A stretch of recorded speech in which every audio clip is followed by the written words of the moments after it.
We kick off at one of the most picturesque and beautiful golf and game resort locations in the world, the Leopard Rock Hotel outside Mutare in Zimbabwe.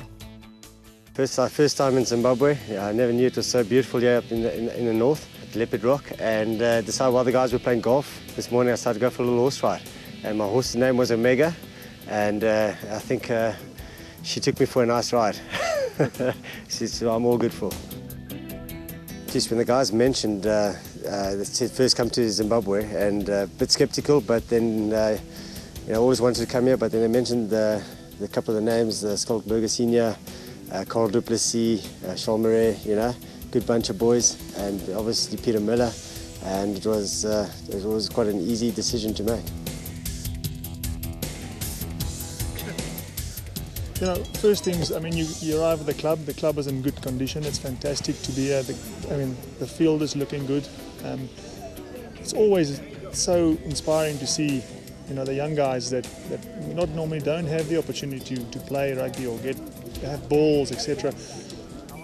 But you still see the inner champion coming out. The guys really want to learn. They really want to run around. And all they need is a little bit of inspiration from other guys that have played the game. And this is what it's all about. It's fantastic, it's a way of giving back for us.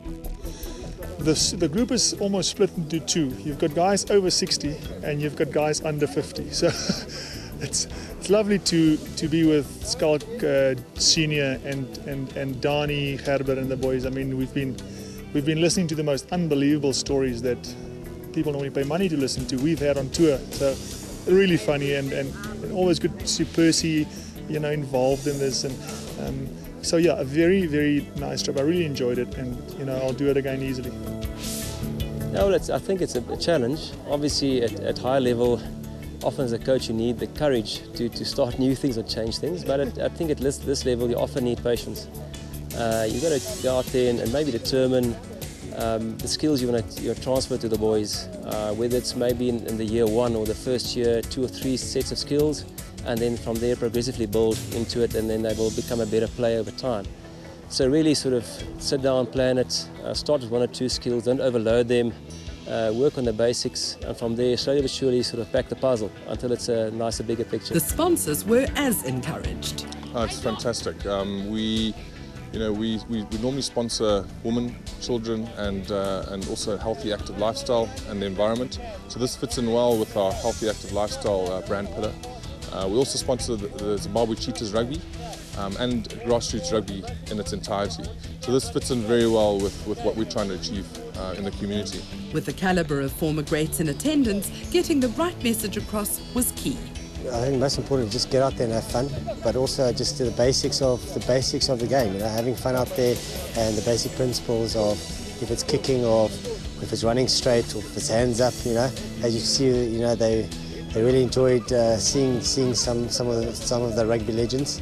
The AJ Fenters and Skalk Senior, and they really enjoyed it.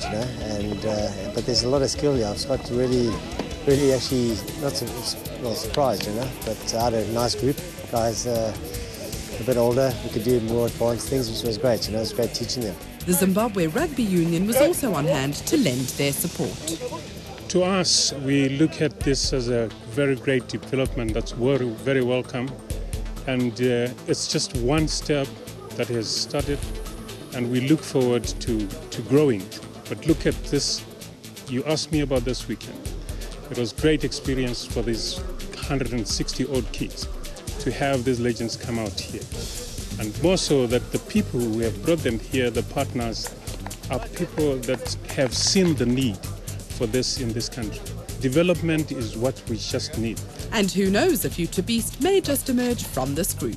We have been very fortunate for this weekend to host the South African rugby legends who have agreed to come along with us in a social event to train a couple of kids from the rural setting, from Mutare rural areas, to be taught how to play rugby as a social sport.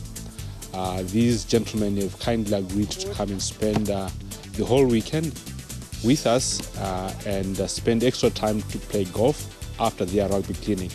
The rugby clinic has been very successful. We had a total number of 155 kids from all over Vumba, Mutare, and these are basically underprivileged children who have never, some of them had never played rugby at all. Yeah, look, I think one of the most important marketing components of marketing the game is specifically tradition. Don't tell me there isn't a young rugby player who didn't have a hero who didn't want to play at Newlands, who didn't want to play at Kings Park, you know, wanted to be in that cloakroom, who'd seen pictures of it, heard stories of it, read about it.